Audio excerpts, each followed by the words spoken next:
बिस्मिल्लाहिर्रहमानिर्रहीम। City 5 news के साथ मैं हूं मोहम्मद रिजवान आजिज़। रुख करते हैं सियालकोट का। सियालकोट की तहसील समड़ियाल में ताजर ने दौरान डकैती मज़ाहमत करके डकैती की कोशिश को नाकाम बना दिया है, जबकि डाकुओं की फायरिंग की जद में आकर ताजर और एक राहगीर भी शदीद जख्मी हो गए हैं। मज़ीद तफसीलात से हमें आगाह कर रहे हैं हमारे नुमाइंदा अली इमरान। जी अली इमरान, आगाह कीजिएगा, ये क्या वाक़या पेश आया है आज वहाँ पर?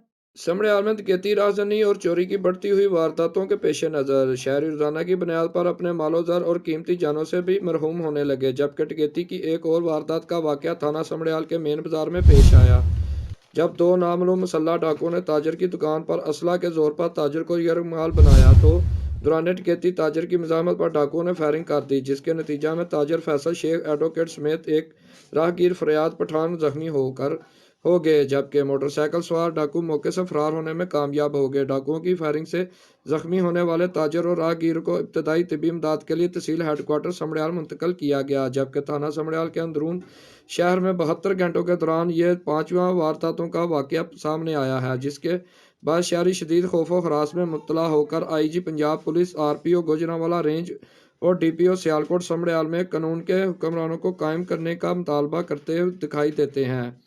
कैमरामैन टीम के साथ